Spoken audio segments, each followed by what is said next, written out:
Story 1. Thank you, but I have this covered. But out. As per my last electronic mail, learn to read. I will reiterate, learn to listen. Let us circle back on that later. I do not care. I appreciate your position. I am doing it anyway. Let us stay focused on the key issue here. Shut up. I cannot visualize the benefit. You do not know what you are talking about. We have to prioritize more effectively. You are doing it wrong. This is an urgent ask. Move your ass. Thank you for attending my technology entertainment design talk. Story 2. I was in a conference call while a presenter described a new document we had to use. One participant strongly objected, and the presenter replied, I am not looking for feedback or taking questions at this time. That silenced the critic, and I now use that phrase whenever I do not want to deal with someone. Story 3. I sometimes reply to emails from annoying coworkers with the word unsubscribe. Story 4. My personal favorite. All further correspondence will be held via email. Story 5. It seems your professional engagement is no longer needed on this project. I will advise you when we need your support again. Story 6. Fuck off. Granted, I work in construction, so your mileage may vary. Story 7. I prefer the regal approach. I tell them that their presence is no longer required while waving them off. Story 8. One of the perks of being in the military is that there are times when I don't have to be polite and cordial. Story 9.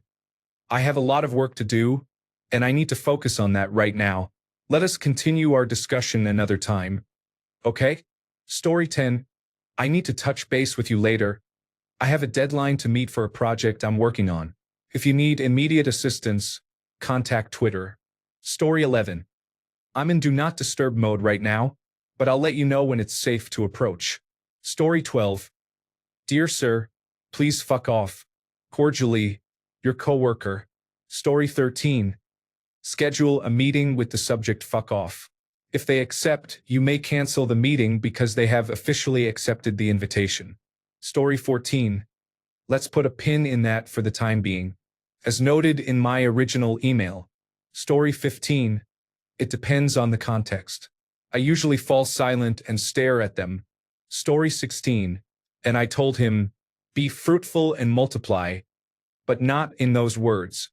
Wuti Aydin. Story 17. I am currently at capacity. Please contact your supervisor to have work reassigned. Story 18. Please stop bothering me. If the situation escalates, it may be necessary to involve a supervisor or human resources representative. Story 19. It depends. Generally, I write, thank you for your perspective. At this time, I will move forward with the project and I will reach out if I need any further assistance from you. Story 20. After careful consideration of how your work aligns with the strategic objectives assigned to me, I encourage you to redirect your energies toward initiatives where your unique abilities would be a better fit. Story 21.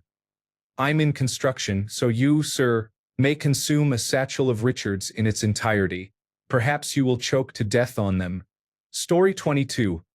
I hear your words and I value your input, but I am going a different way.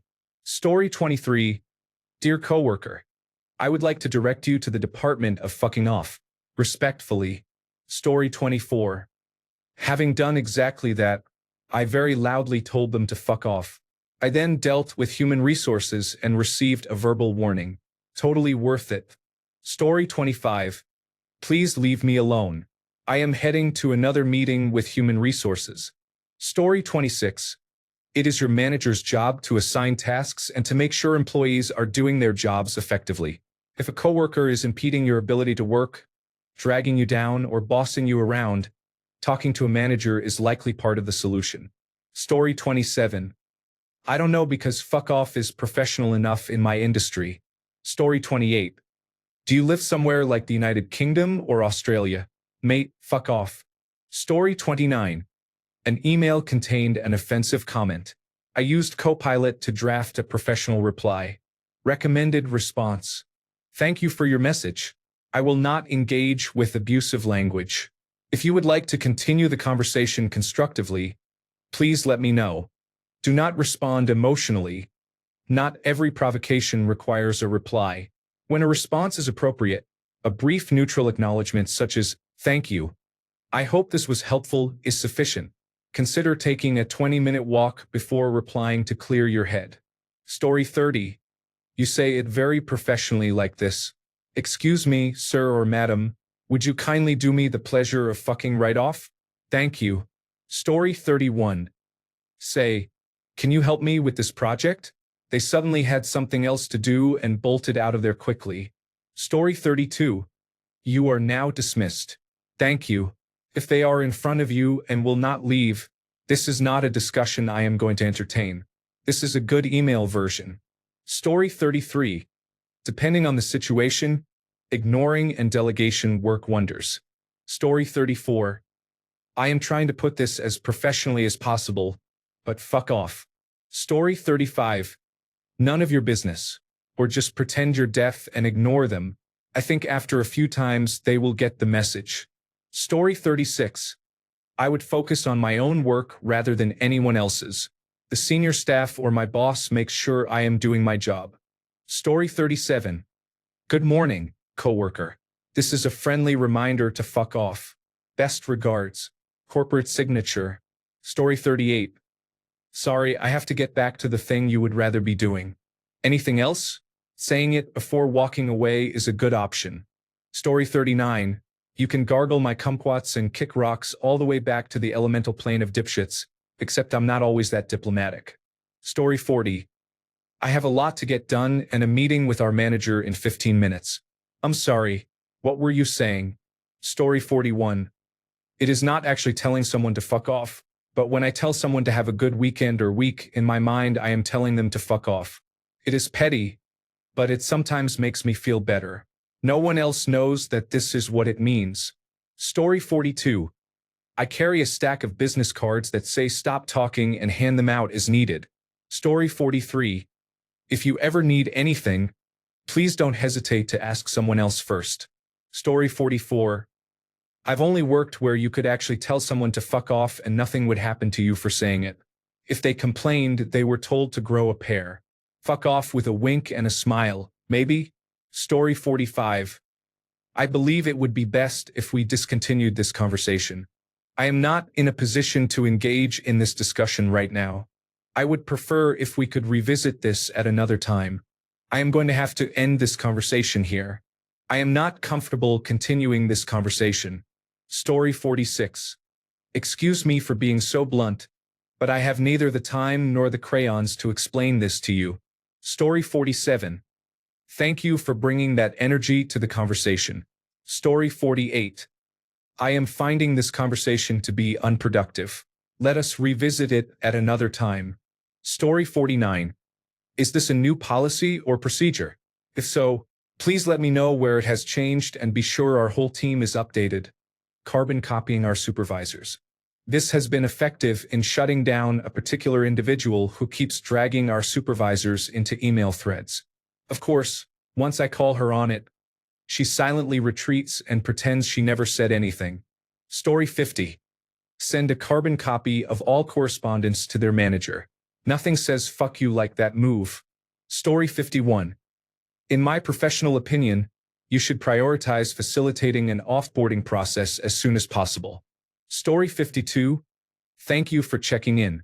I have this covered. Let me know if you need help with your tasks. Story 53. Remove yourself from my sight. You are as welcome as a plague. I should point out that I work at medieval times. Story 54. Hey, I need to point at the computer and put on my headphones. Story 55. Sorry, I'm trying to get this done quickly. Can we catch up later? Do not follow up. Story 56. I prefer the Midwestern technique of slapping my knees as I stand up and say, well, it's about that time, as I walk them toward the door. Story 57. Just grin at the person without speaking or blinking.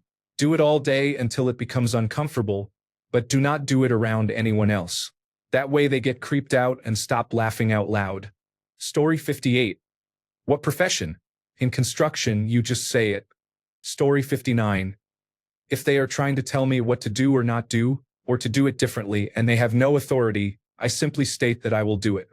For example, if they insist my report must be single-spaced when I want it double-spaced, I say I prefer double-spaced and walk away. They cannot do anything if they do not have authority over me. Story 60. I hear you. I appreciate your input. We will do it this way until I am told otherwise. Story 61. Would you mind if I got back to my task? I am already X minutes behind my schedule. Story 62. Thank you for bringing this to my attention. I believe it is in everyone's best interest to continue this conversation in a group setting with leadership present so we can all be on the same page. Please carbon copy your boss on the email. I will gladly accept a meeting invitation once a time that works for everyone has been reached. This gives you time to prepare any evidence so the discussion is not just a he said, she said cesspool.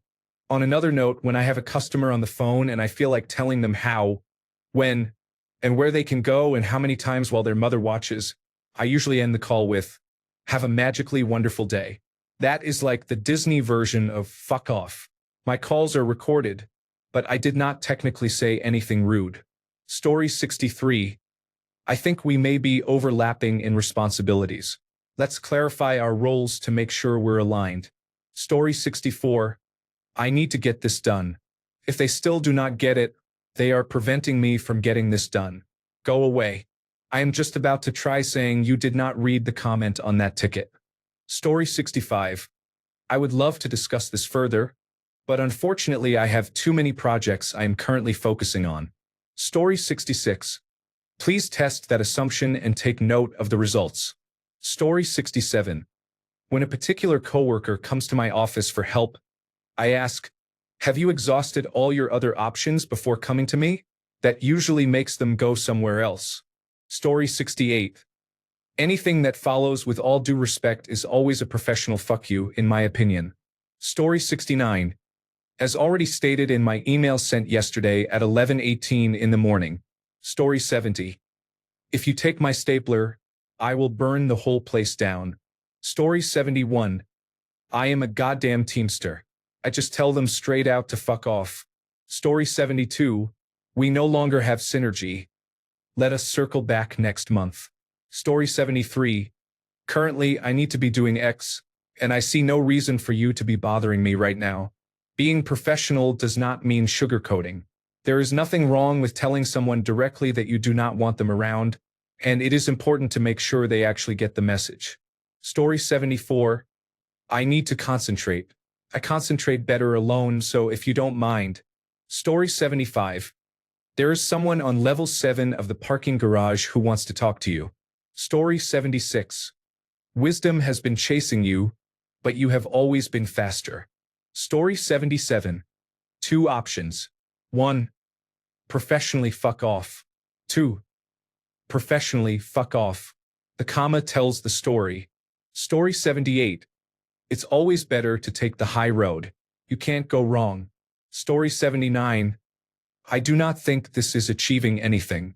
Let us move on. As per our previous discussion. Story 80. Trust me.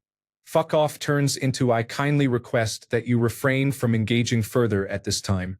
Story 81. I try to do this regularly. It always goes the same way. I say I had better let you get on. They say they have loads on and that they are flat out, asking to catch up later.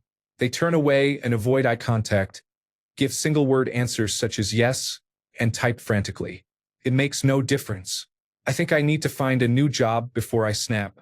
Story 82. Maybe I should have asked someone this question. I would have just told them to fuck off. That could be why I've been fired from 13 jobs in 6 years. Story 83. Please provide the text you want me to edit. Story 84. It depends on the industry. As a machinist, I can tell them directly.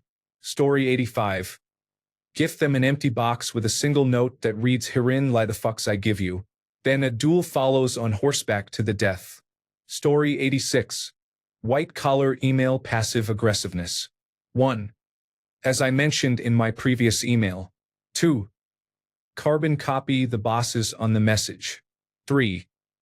There is a subtle but dramatic difference between thanks and thanks. Story 87. Honestly, these days it is best to be the first to speak with human resources. Story 88. Fun fact, this is verbatim the first query I ever typed into Chat Generative Pre-trained Transformer. Story 89. Our personalities seem to be in conflict, and our interactions frustrate me. I think we should limit them to the bare professional minimum. If you need me, please send me an email. Story 90. I'm going to step away from this discussion for a bit. We can talk later when things are less heated. Story 91. We should collaborate by giving each other the uninterrupted space required to do what we need to do. Story 92. I really appreciate all the effort you are putting into that project. Please draft a brief that helps me explain the rationale for it to the board. Story 93. If it's a man, tell him to fuck off. If it's a woman, ignore her or she will report you to human resources. Story 94. I have a lot to do and I should get back to it. I stare at them and the door until they leave. Failing that, I say fuck off, dick. I have shit to do and you are distracting me. If you want to get fired for chatting all day, go find someone else who does too. Story 95. So, just telling them, you're not my boss, so fuck off, is not the answer? Story 96. Back in 2016, I worked for a marketing company that focused mostly on vape businesses. Most of these companies were run by vulgar people, and that attitude rubbed off on our work culture. It was common for workers to tell annoying coworkers to fuck off. It was a very toxic work environment, to say the least. Story 97. I generally dislike rigid software development practices, but they can come in handy in these situations. Do you have a specification, a document describing the work to be done for that? Has John Doe signed off on it? Have you created a ticket? Let's put that on the roadmap and revisit it in a month. Story 98. Just a simple, insincere agreement when someone is blowing smoke tends to work well for me, even with a boss. Okay, I will do that. Story 99. I say this with all due professionalism. Fuck off. Story 100. In a sharp and cutting tone, you could say the following. Listen, I do not have time for this right now, and frankly, neither should you. Let us focus on what actually matters. I am not sure how this helps either of us do our jobs, so let us drop it. If this is about work, fine. If it is not, let us act like professionals for a minute. If your style is assertive, slightly dismissive, but still in control, use lines like these. Okay, I am going to stop you right there. Whatever this is, it is not giving productive coworker energy. Let us recalibrate. I do not think this vibe is working for me. Maybe we should try literally anything else. Not to make this about me, but I really need you to not make this about you right now. Blend humor with a touch of awkward honesty while clearly setting the boundary. It is easier than it feels in the moment. Story 101. As per my last email, I am asking you to fuck right off. Story 102. If you work in information technology, go away or I will replace you with a small shell script. Story 103. Thanks, but I've got this handled. I'll reach out if I need your input. Story 104. Identify the specific problem. What behavior is actually bothering you? Is it professional behavior, for example, how they do their work or quality standards? Or is it personal, for example, their language, constant interruptions, or hygiene? Once you have identified the problem, ask them politely to stop or to change the behavior. If you only tell them to go away or say you are bothering me without specifying the behavior, that is unhelpful. Try to see the situation from their perspective. It is hard to be more specific without knowing the exact issue. Story 105. I am doing my best to balance the customer and business needs and will continue to do so. Please feel free to reach out to your supervisor if you're feeling affronted. I am sure she would be happy to help you sort this out. Story 106. Hey, I have to finish this on my computer and I have no self-control. I will keep talking to you unless I start doing it. This is a nice, indirect way of doing so. Story 107. I just tell them to fuck off. Here is a placeholder reason related to tension within the team. Screw beating around the bush. Story 108. Hi Shikravelli. I hope you had a great weekend. I am looking forward to connecting next week. Thank you for the ongoing guidance. Best regards. Name redacted. I would guess that nearly 50% of those carbon copied would overlook this. The other 50% would get you fired, though. Story 109.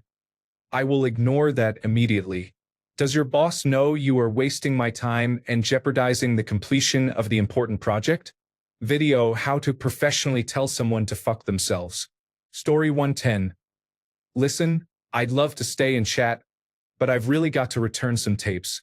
Story 111. You should say, per my last email. For example, I do not have the time to devote to this matter right now. Perhaps your supervisor can assist with task management if you have this much idle time in your schedule. This sets boundaries and implies they are not pulling their weight.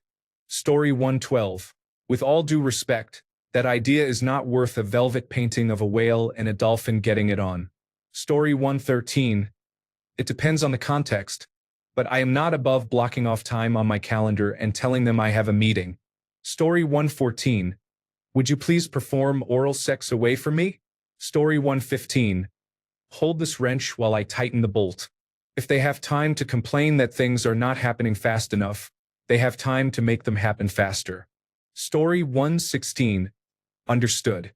After a long email, it is essentially yes. I speak English and understand how words form sentences, and that is all the attention I will give to your fifth unnecessary freak out of the month. Jerry. Story 117. Professionally, you need to fuck off now. I believe in being direct myself. Story 118. You wouldn't want to have a chat with human resources, would you? Story 119. With all due respect, fuck off. If they get mad, say I said with all due respect.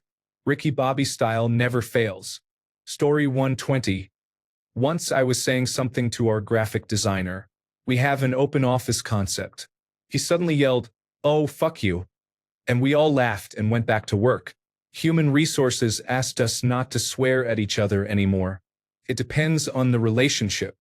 I am a pretty laid-back person, and in those situations I think people can be frustrated and say emotional things. That is fine because they are not saying it behind your back and you know where they stand.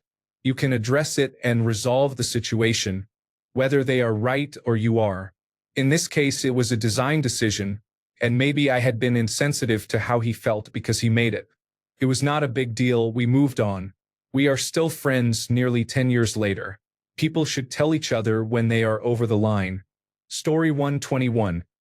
Keep complaining about mundane things, such as forgetting to feed your fish or feeling unwell.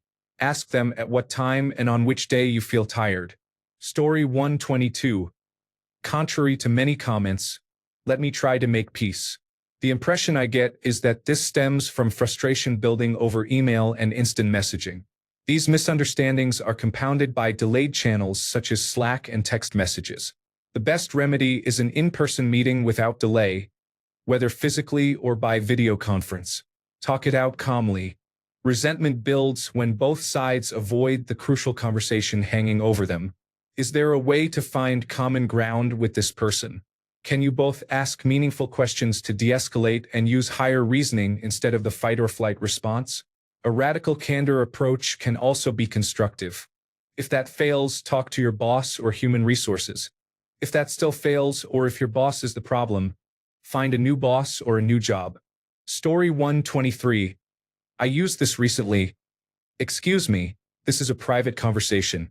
For the office busybodies, present your concerns to your supervisor. I am not paid to have conflict with peers. Story 124. This was an exchange between a boss and an underling who otherwise liked and respected each other. Imagine this said in a playful tone of voice between work friends. I suggest you go think about this until you agree with me. This has high risk potential. Make sure you have a solid relationship with the person first. If everyone smiles afterward, you are fine. Story 125. I used to just say fuck off. I never heard anything from management. Story 126. Thank you for reaching out. I will get back to you as soon as possible. Please let me know if there is anything else I can do for you. Story 127. I'm in a situation with my supervisor that brings this question to mind. I work at a shooting range, and I was told we are supposed to let people without United States identification fill out waivers and shoot on the range, despite 2 range officers who previously worked in immigration telling the supervisor that this is illegal. I looked into it, and it is in fact a gray area with many factors beyond our control. There is also a communication and language barrier, which is an issue. The rules are not written in every language, and many who cannot read them are removed from the range. Cannot check whether they are using steel-cased ammunition or whether they have the required ammunition and optics. Many people bring shotguns and fire buckshot on our pistol range because they do not understand when I ask them or when I show them the rules. He made excuse after excuse, insisting it was not a problem because it is not in the rule book and he cannot be wrong. He once yelled at me for not wearing hearing protection while cleaning the closed range. If people are shooting while I am sweeping brass down range, I have bigger worries. So I have to tell him to leave me alone all the time. Story 128. Hey, why aren't you a member of the teachers' union? It sounds like a libertarian or Donald Trump Make America Great Again speech about private capital and nonsense. We're employees of the state. Your income is essentially fixed on this track. If you think you're going to be a millionaire teacher someday, you should be in a private school. This job pays better than my other options. Because of the union. No, it's not because of the union. You realize for tenure I'm one of the votes who approves tenure applications, and since you're not a union member, they'll never give you a tenure track position. I'll take it up with, I'll stop you right there. The reason I'm talking to you is the dean asked me to, for your career. I'll go above the dean. All right, see how that goes. Story 129. Just tell them to focus. Story 130. Let us bring this up in a follow-up meeting or a separate meeting. I work with a software engineer who is very intelligent, but he does not get to the point. His work is excellent, and when he writes something it is well explained, but he keeps going off on tangents and we must rein him in. Story 131. I said this in my previous position. I am here to work, not to talk. It gets the point across quickly. Story 132. Would you mind if we continued this when we have more time to socialize? Story 133. Please choose off as the direction in which to fornicate. Story 134. I have a glass paperweight that reads, "Not at this time." It goes on to say, "Tomorrow is looking very unlikely too. I look at it when I am approached." Story 135. We had a young man fresh out of college start a few years ago. Because I am the department old-timer, I was asked to train him. The job is internal audit, which requires a lot of desk work and scheduling meetings with other areas of the company to review their internal processes and workflows. He was fine with the desk work, but he had a social anxiety about dealing with other people. For the first 6 months, he had me schedule all his meetings and attend them with him.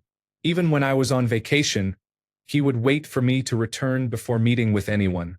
We entered crunch time, and I fell behind because I was spending half my day sitting in on his meetings. One day, exasperated, I sat him down and told him, "This is the last time I'm attending a meeting with you. Time to sink or swim, buddy." With no other choice, he began scheduling meetings when he had to, although he still puts them off and does the bare minimum at times. He was probably lucky his other work was high quality, or he would likely have been let go. Story 136. Behold the field in which I grow my fucks. Lay your eyes upon it, and you shall see that it is barren. Please tend to it with haste. Story 137. Please see the spreadsheet highlighting times, dates, locations, and all required information. We are professionals. Story 138. I kindly ask that you shove a razor up your taint. A less aggressive way is to give them lemonade without any other ingredients.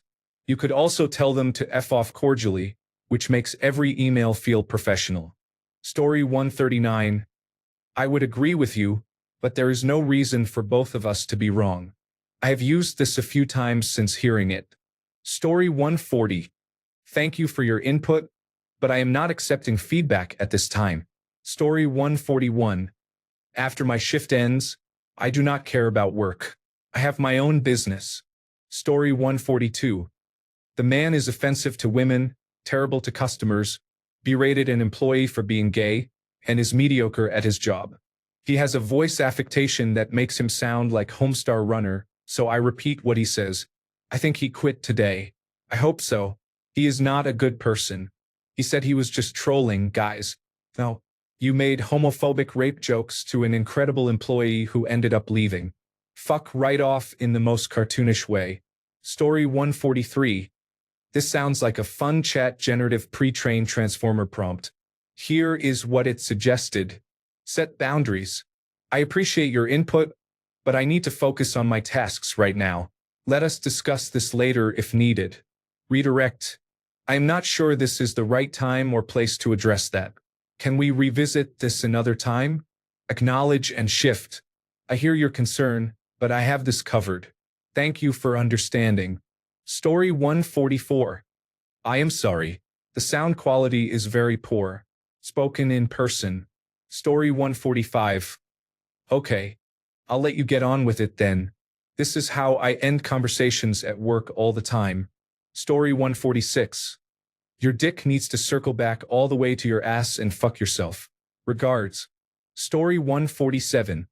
With all due respect, I will help you however I can. Tell me what you need. Story 148. I am sorry, I cannot afford to fall behind schedule on this, and if I do, I will have to tell them you are the reason. Story 149. I found that telling someone to fuck off works best. When my chief asked what I had said to him, I replied that I had told him to fuck off and listed the reasons. The chief then laughed, and I went about my business. Story 150. See your company's employee handbook for proper protocol. Story 151. When I find myself being overly productive, I will re-engage you. Story 152. Refer them to Arkell versus Prestram. Story 153. If you have any questions, please do not hesitate to contact me. Story 154. Don't you have something to do somewhere else? Or just go straight to it? I'm telling you. Story 155. Do what my trainer does. Run away as if there is something urgent to do every few minutes. Thanks a bunch for sticking around till the end of the video. Remember to subscribe, and until next time, stay awesome and goodbye.